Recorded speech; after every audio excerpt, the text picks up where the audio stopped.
Welcome, welcome, welcome. I would like to welcome you to episode 504 of the Unpopular Podcast. This is the man, the myth, the legend, Jalen Hunter. Here in the Unpopular Podcast, normally ask you to agree with me, I'm asked you to hear me out. So we are one game away from deciding the entire conference finals, both Western Conference and Eastern Conference. And one thing that is fascinating, I said this going into the playoffs, and I didn't really give much context to it, so I'm going to give context to it now. Obviously, we know that every playoff series is going to expose your weaknesses as well as highlight your strengths. One thing that I've noticed in almost every single playoff series, whether it's due to injury, whether it's just due to game plan, this is the playoff that highlights the Robins more than anything.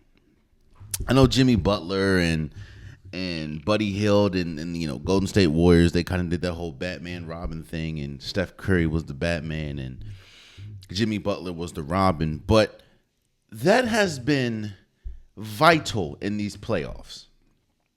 We just talked about we talked about last episode the Celtics and how unfortunate it was that Jason Tatum went out with an injury. But we saw that their Robin, Jaylen Brown, had to step up, as well as everyone else. But if your best player at the time doesn't step up, and in that instance it was Jason Tatum, it was Jaylen Brown because Jason Tatum's injury, you have no shot. And Jaylen Brown probably played the best game he's ever played as a Celtic in Game 5, which they all obviously blew out the Knicks and forced a Game 6, which the Knicks destroyed them. They beat them by, 40? You beat them by a lot. It was bad. Jaylen Brown didn't have a good game. He fouled out, I think, in the third quarter. It was just bad. And the Knicks obviously advanced to the Eastern Conference Finals to now face the Pacers. That's a historic rivalry, whether we talk about the Reggie Miller and Patrick Ewing Knicks. Reggie Miller Pacers and Patrick Ewing's Knicks. It's a historic rivalry. And when you look at a rivalry like this, and you look at a matchup like this, just like it's been majority of the playoffs, I think the Robins is going to decide this series. Hear me out. We know who the best players in this series are. For the Knicks is obviously Jalen Brunson, and for the Pacers is obviously Tyrese Halliburton. When you hear me say that they're going to negate each other, I feel one thing that you usually don't have to worry about when we talk about stars and we ultimately talk about superstars is a star is usually going to perform the way that you expect them to perform. If not, there is absolutely no shot of winning the series. But usually a star is going to perform the way that you think. You don't really have to worry about a star or a superstar because you know what you're going to get from them. I have a feeling that Tyrese Halliburton is going to continue to do what he's done this entire playoffs, and Jalen Brunson is going to do what he's done this entire playoffs. They're going to be the best players, and you know what you're going to get from them. I think it's so fascinating how this whole playoffs lined up, because this is, let's not get it twisted, this is the redemption arc in some instances, this is a redemption arc for Karl Anthony Towns. If you remember last year, when he was on the Minnesota Timberwolves and they made it to the Western Conference Finals to see the Nuggets, see the Dallas Mavericks. And what did I say in that series? The same series that had Luka Doncic, the same series that had Kyrie Irving. I said the key to that series, first and foremost, I predicted the Timberwolves to win that series. because of Karl Anthony Towns. I said Karl Anthony Towns was the X factor in that entire series because they did not have a matchup that could contend with the skill of Karl Anthony Towns. Yes, you have PJ Washington. Yes, you have Derek Lively. Yes, you have Daniel Gafford. But Karl Anthony Towns has played himself to a realm that he should be the mismatch. Neither one of them can guard Karl Anthony Towns straight up. And if you're going to have a team guard him, that means somebody else is going to be open. Somebody else is going to be available. So I said going into that series, the reason why I picked the Timberwolves to essentially make it to the NBA Finals is because Karl Anthony Towns could have been the best player. While he was the Robin on that team to Anthony Edwards, he had the perfect matchup for himself. And Karl Anthony Towns proceeded to have one of the worst playoff performances in a series we've seen. He was just god awful, and it wasn't due to injury. He just wasn't aggressive. So it's funny how the stars align this year because you have an opportunity to redeem yourself, and just like last year, when he was on the Timberwolves against the Dallas Mavericks, this series lines up that he could very well be the main reason why either the Knicks don't advance to the NBA Finals or they do advance to the NBA Finals. I'm not disrespecting the Pacers. I'm not going to lie to you. There may have been disrespect going into the playoffs, but I'm not going to continue to disrespect the Pacers. The Pacers have been incredible. They have not played like a 4 seed because right now they're ranked 4. They haven't played like a 4 seed ever since the All-Star break. They've been playing like one of the best teams. While they're still not the best defensive team, it is a track meet. They just run. They're great offensively. Tyrese Halliburton, the way that he paces the game, it is incredible. This Pacers team is incredible. So I would not be shocked if the Pacers ended up in the NBA Finals. But here's why I think the Knicks should end up in the Finals. Karl Anthony Towns. I like Pascal Siakam. Pascal Siakam he's been a bucket he's been a bucket this entire playoffs. I like Nembhard. I like Nesmith. I like the Pacers, but if we're talking about skill and if we're talking about matchups, the Pacers don't have a matchup that can contend with Karl Anthony Towns. Just like last year when the Dallas Mavericks didn't really have a matchup that can contend with Karl Anthony Towns. While no, I think that, I'm going to say this. Yes, Jalen Brunson has to be good. Yes, Tyrese Halliburton has to be good for that Robin to be important. But what we've seen, I don't expect anything less.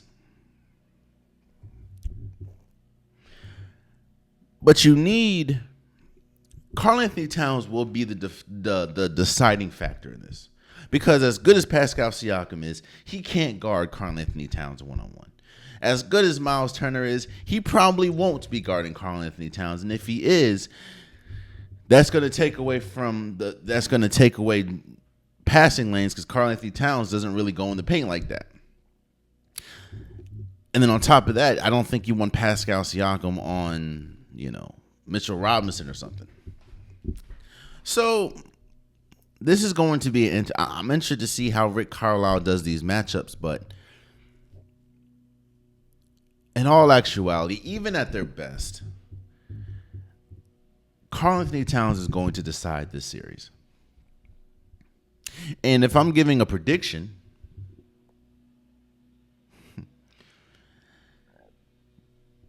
I'm going to trust it again. I know I shouldn't. And it's why would I, but it's clear as day, man. Karl Anthony Towns has to be the guy. He has to be the one because if not, then this is yet another year where his team was inches away from the NBA Finals, and he didn't show up. And I will also say that it doesn't give me much. It doesn't give me much confidence that he will perform, because he didn't put outside of Game 6. Karl-Anthony Towns, I'm not going to say it was a no-show, but didn't really do much in that Celtics series. It was Jalen Brunson. It was Mikal Bridges in the fourth quarter. It was Josh Hart. It was OG Anunoby. It wasn't a lot of Karl-Anthony Towns, except for Game 6. In fact, if you watch the broadcast or listen to the broadcast, they were imploring Karl-Anthony Towns, saying like, yo, you need to be aggressive. Why have you not been aggressive this entire postseason? Because he wasn't really aggressive against the Pistons either. So now that I speak that, now that I talk about that, I don't know, man. I'm gonna say Knicks in 6. Knicks in 6. Huh. I just think Knicks are a better team. Now, granted, I didn't think the Pacers were gonna beat the Cleveland Cavaliers. I also didn't think they were going to beat the Bucks before Dame went out, but I'm going to say Knicks. I think they played the best team, in my opinion. Well, obviously Jason Tatum wasn't healthy, but I'm going to go Knicks. I think Knicks in 6. I know this is the first time the Knicks have been to the Eastern Conference Finals since like year 2000 or 1999 or something like that. I think the Knicks right now, they're a better unit, they're a better squad, and it's really going to be dependent on Karl-Anthony Towns. If Karl-Anthony Towns plays the way that he's supposed to play, yeah, I think that they have a shot to actually. I think they have a better shot than the Pacers to make the NBA Finals, and I'm going to say Knicks in 6. So. And we talk about Robins. I want to highlight something, and I want to give credit to somebody, and that is Julius Randle. Because we just talked about Karl-Anthony Towns, and it just so happened that Karl-Anthony Towns was traded from the Minnesota Timberwolves, and Julius Randle was pretty much the prize piece that got traded to the Timberwolves from New York.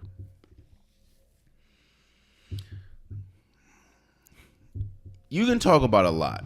And when we talked about this Timberwolves when we talked about the Timberwolves and Warriors series, it was highlighted a lot, obviously, that Steph Curry was injured.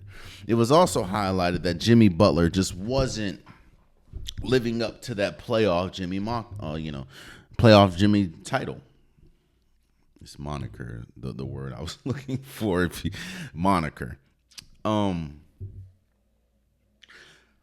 But like I said, this is the episode of Robins. The Timberwolves are sitting comfortably in the Western Conference Finals waiting for the winner of the Thunder and Nuggets because of Julius Randle.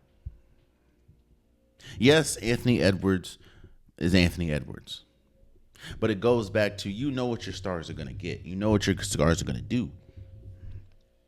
The wild card in that was which Robin was going to be better.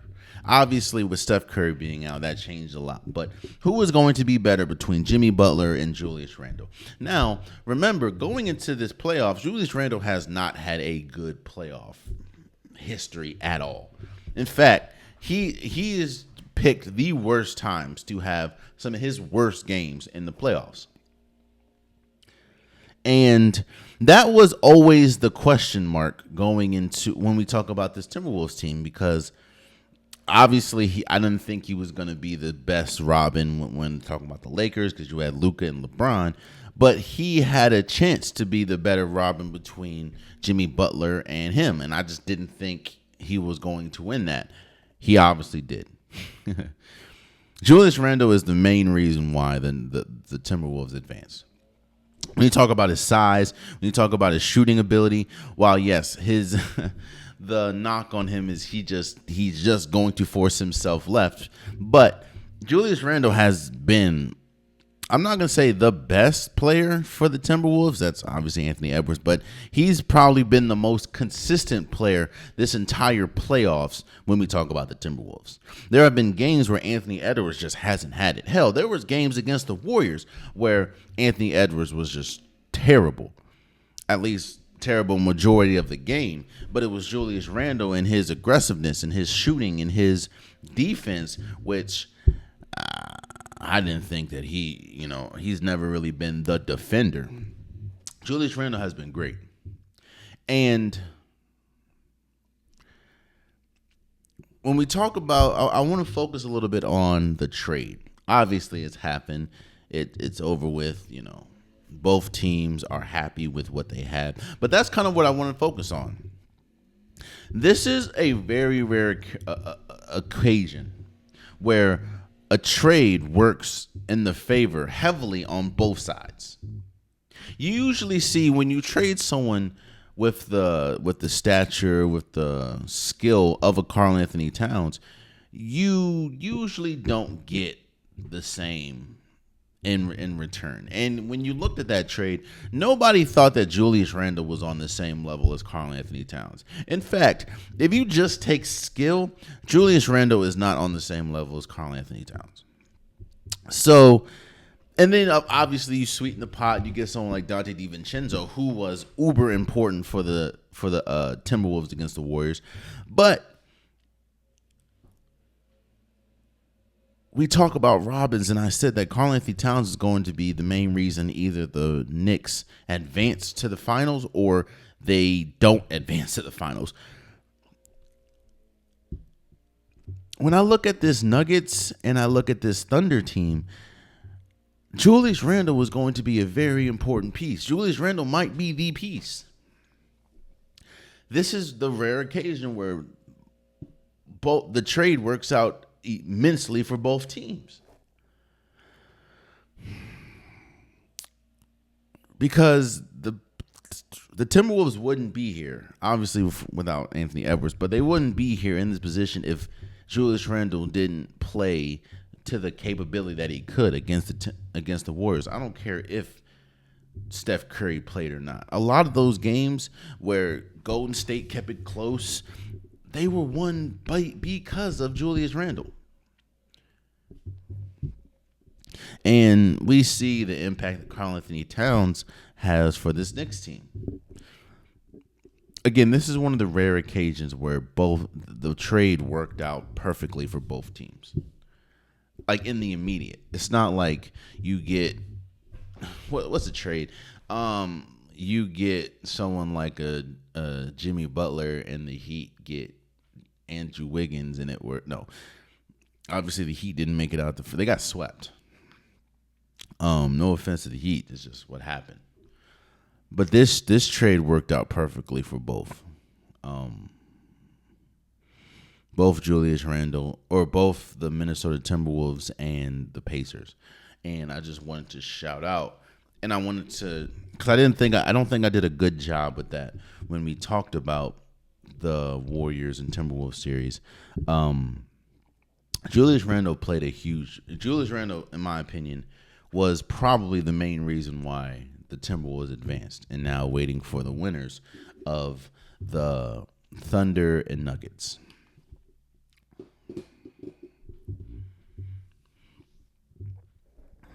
Last episode, I talked about Shai Gilgeous-Alexander and having tunnel vision and how that could be a hindrance and has at times been a hindrance for this Thunders team.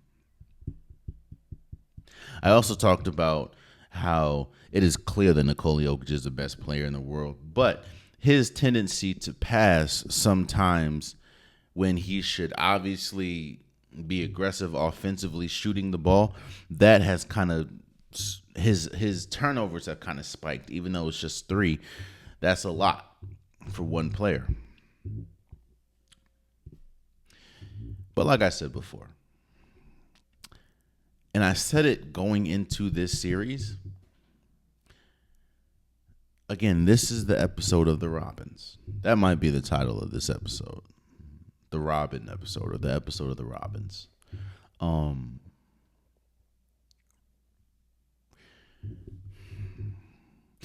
The reason why this is a game 7 isn't because Shai Gilgeous-Alexander is great. Isn't because Nikola Jokic is great. It's because in the moments, A. Robbins showed up. And the beautiful thing about the Nuggets is, while I thought it was going to be Jamal Murray, and Jamal Murray has had a good game, it's been Aaron Gordon, which is why I don't know, as recording this, I don't know if he's doubtful for game 7. That's going to be huge if you don't have Aaron Gordon. Aaron Gordon helps defensively. He's been hitting threes like crazy. He has been their second best player because he's been the most consistent, at least this series. But where I want to focus on is Jalen Williams. Because we are here in a game 7. I'm not going to say solely, but mainly because these last 2 games because of Jalen Williams. Now, yes, I understand that the Thunder won 1 and lost 1. It lost game 6. But that is my concern. That's one of my concerns with the Thunder. Outside of the Grizzlies, but even in the Grizzlies, Ja Morant got hurt. And, the Grizzlies fired their coach. It's just a lot going on.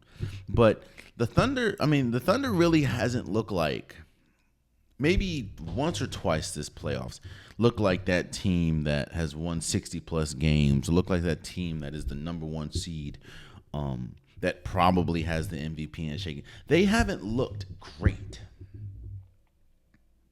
They haven't looked like the juggernauts consistently. They've looked like that in spurts. I know they beat the Thunder or Grizzlies by like 50. They beat the Thunder by like 40. Consistently, they haven't looked like the team that bears the number 1 overall seed in the West. And a lot of that is due to the supporting cast, because outside of a few games, Shai Gilgeous-Alexander has been great. Let me focus on the last game, game 6. Now, you can look at it in a microscope and be like, well, Jalen, that's just one game, which is true. But this has happened several times this playoffs where Jalen Williams hasn't performed at all. I think he's actually the worst 3-point percentage shooter in the playoffs right now.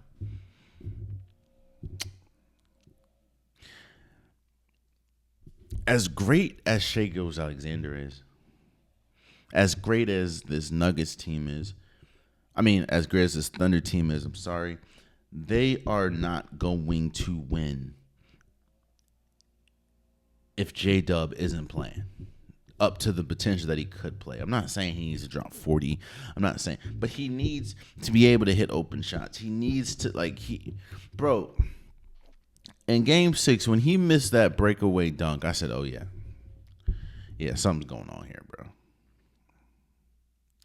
Again, we know what the Stars are going to do. Nikola Jokic has played like the best player in the world. Shai Gilgeous has played like the MVP that he probably will be. Even with the tunnel vision that we talked about last episode. But it's been the Robins that have... Jamal Murray had a big game. Christian Braun had a big game. Strother had 19 points in game 6. Aaron Gordon, he has a game winner, and he has a 3-pointer to force overtime, which they won that game. The Robins, and it's been someone different almost every game for the Nuggets, but they've showed up. For the Thunder, as good as Lou Dort is, right? As good as Chet Holmgren can be, as good as Alex Caruso can be, as good as Carson Wallace can be, as good as Shai Gilgeous can be, it doesn't matter. if J-Dub is not playing the way that he can play. He has the capability of playing. Because let's not get it twisted, right?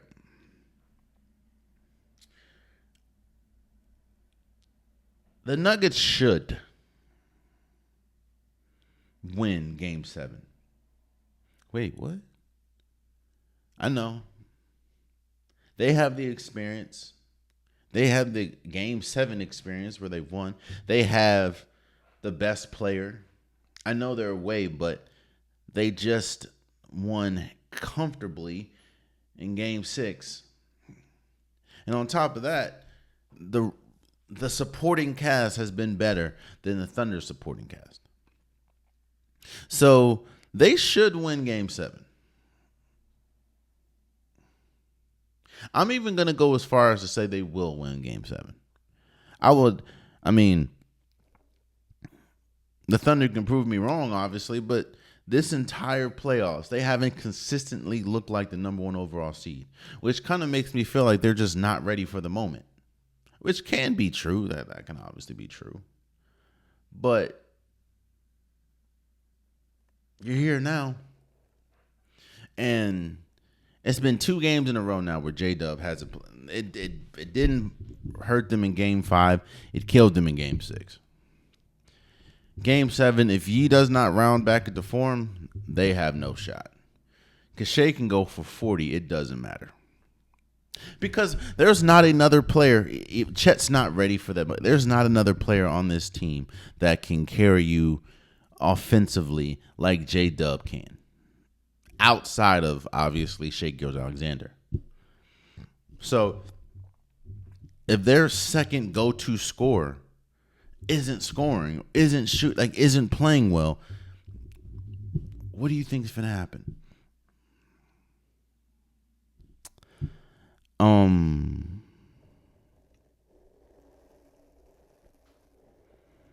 I'm going to predict that the Nuggets find a way to beat the Thunder in Game 7. I know it's tomorrow. They're going to beat the Thunder in Game 7, and we're going to get a Timberwolves-Nuggets Western Conference Finals. And, yeah.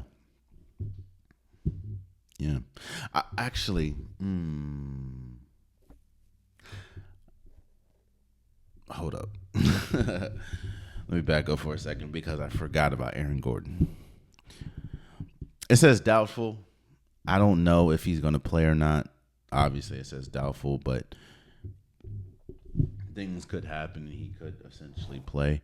I know it's a hamstring, the same. It may not be as severe as Steph Curry's was, but it is a hamstring strain that may or may. Now, obviously, it's a Game 7. You're going to try everything in your power to get to a game or to play in a Game 7.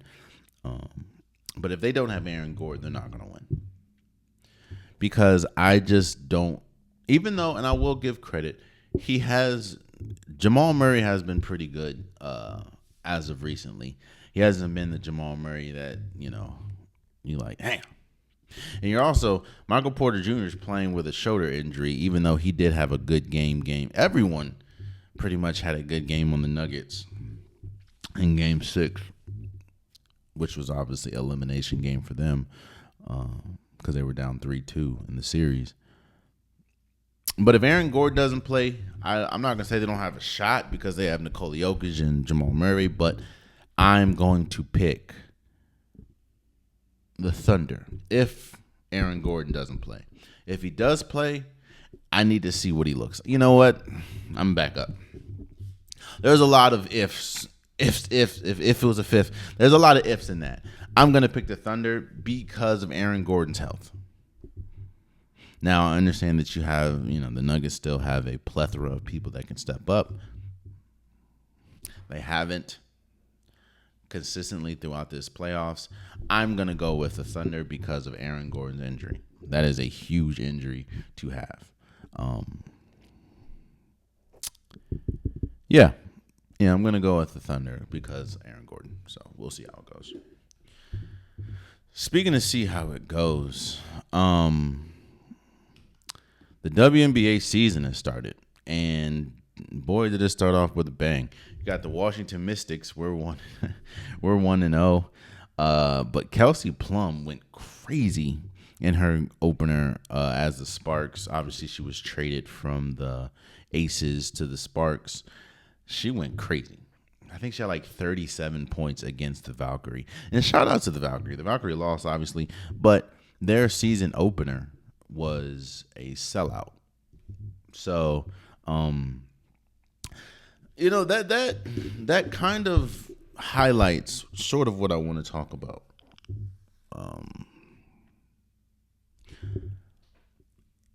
I am very quick to highlight my frustrations with the W, right? And those frustrations are still there. Like, how is first round picks, top 10 picks, getting waived before the season even starts? That shows that is a clear problem with just roster size. The fact that you pick someone 7th or 8th or 10th and they can't even make the roster, that's wicked, bro. That's wild. So I've been very clear in my, frustrations. But let's not get it twisted, man. The league is in such a good place right now, and it is, when we talk about the talent level, it is, I don't think there's ever, now, don't get me wrong, there's been some incredible talent. And there's been some incredible talent spread out the league throughout its existence. But I don't think that there's ever been a kind of like the NBA. I think this is the golden age when we talk about skill in the NBA. And I was just talking to my mans about this. I think that the NBA has an issue. I think that there's a lot of skill. I don't know if there's a lot of talent. Because you see a lot of dumb things watching NBA games. Like, dog, what are you doing? Like, what? Now you're skilled. You can jump out the gym, but there's the talent level isn't where it should be when we talk about the skill. That is not the case for the WNBA. The talent level is high. The skill level is high. This is the best the WNBA has been for a while. When you look, and on top of that, it has parity. Usually there's maybe one or two teams that is just above the rest. And it's just like, But when you look, the Sparks have Kelsey Plum. The Lynx obviously have Nafisa Collier, and shout out to her for signing with Jordan Brand. The Sky, they have Angel Reese, The Connecticut Sun, they're kind of struggling, so let's. But the Aces obviously have Asia Wilson and Drew Lloyd and Chelsea Gray. Obviously, the New York Liberty, they're coming off winning the championship. There is just so much talent in the league. And on top of and don't get me wrong, there's always been talent in the league, but this is one of the first times where it feels like this is a big season, and it's not just because of one player. I know that Caitlin Clark does bring a lot of this fanfare, but I said that last year. It's like, okay, Caitlin Clark is bringing an audience that you may or may not have ever had. How do you capitalize on that? Because let's not get it twisted. Last year, there's a difference between Caitlin Clark fans and WNBA fans, and I think that there were times last year where the WNBA just didn't understand. No, these aren't your fans. These are Caitlin Clark's fans.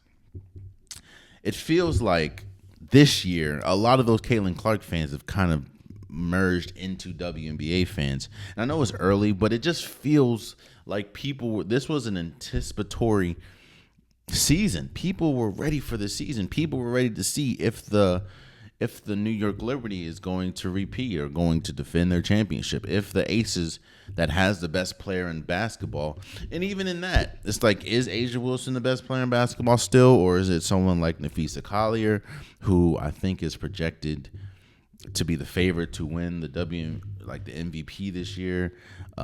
It's just interesting, man. It's interesting. Obviously, you have Paige Beckerts in this rookie class. Kiki, the league is in a great place. Obviously, it could be better when we talk about people getting waived and stuff. And I know that, Toronto is about to have a team, I think, next year. I know there's another place that's supposed to have one that I don't remember at this moment, but you're bringing teams, but it's just, all right, let's get the rosters together now. But yeah, I'm excited for this season. I'm going to predict that we're going to get. Here's the thing, man. Like, I like the Aces, but outside of Asia and Drew Lloyd and Chelsea Gray, and obviously I see her face. Oh man, how am I forgetting her name? Her name just escaped me. Just look. Dang it. She played in the Jackie Young. Boom.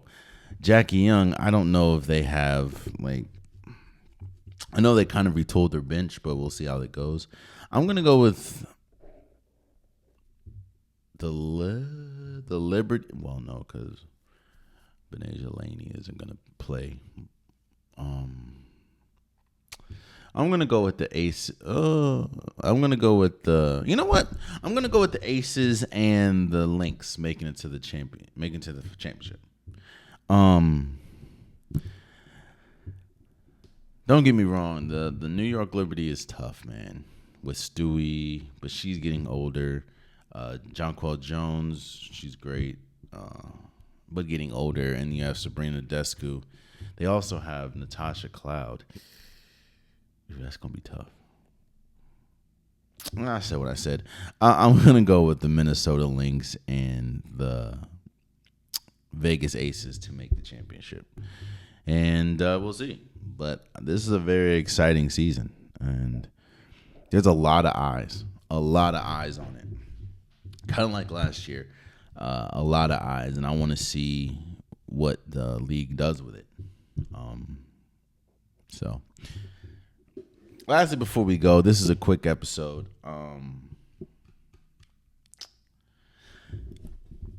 Every league has that team that just dominates or has had dominating periods. For example, the NBA, they've had the Celtics, they had the Lakers. Storied franchises that just have a history of dominating. NFL, the Patriots.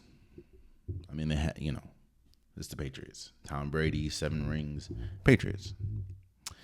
And baseball, the Yankees.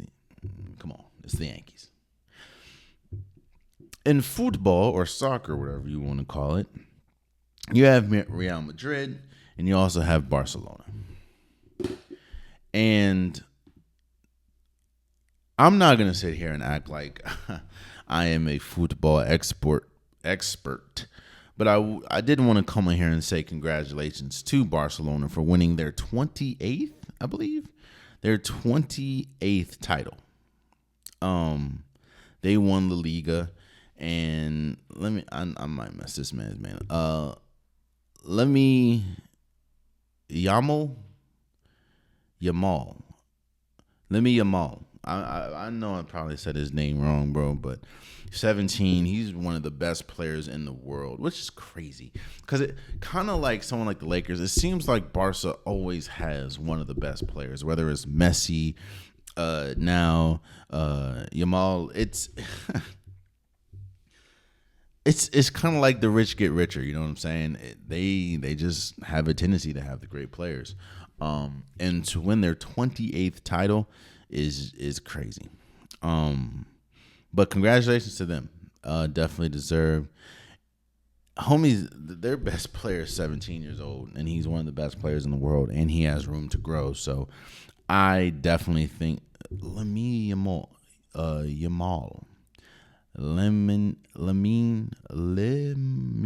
think it's Yamal. I could be wrong. I'm probably wrong, but it is what it is. Yeah, this is me saying congratulations to Barca for winning their 28th title. I don't know who has more. I don't think they have the most titles in LaLiga. I don't think they have the most titles in football history. I know Real Madrid has a lot of them. Maybe Newcastle. I don't know. But they have 28 of them, Jones. And it seems like every single time you look, they have a great player. I mean, they had Luis Suarez. They had Neymar, obviously, Messi. Yeah. Shouts out to them, man, for winning their 28th. And now they have Yamal, so kaboom. Again, this was a quick episode. Sorry it went out the way it did. There's been a lot going on. But that has been today's episode of the Popular Podcast. I appreciate you guys. If you want a Popular Podcast shirt, hoodie, sweater, long sleeve joggers, links in the description below. I have multiple colors, multiple different designs. Get your Unpopular Podcast merch today. Also, please subscribe to the YouTube channel. I'm trying to get as many subscribers as possible. I appreciate all of you guys. If you like the content, and I do appreciate you, please subscribe. If you know someone that would like this and isn't subscribed, please send it to them. It means a lot. Also, all my DSP listeners, either Apple Podcasts, Spotify, SoundCloud, wherever you get your DSPs, please follow, please subscribe. It means a lot. Again, no platform is bigger than the other.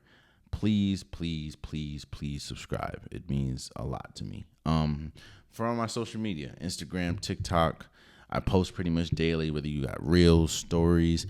That's probably the quickest way to get to me, and we can go back and forth. If you keep it respectful, I don't mind going back and forth. It just means that you're listening to me and you have an opinion, and both are very important. So, yeah, just, leave in the comments and we'll go back and forth if I agree or if I don't agree. But if you keep it respectful, I got you. But again, Instagram, TikTok, please subscribe. Until next time, much love.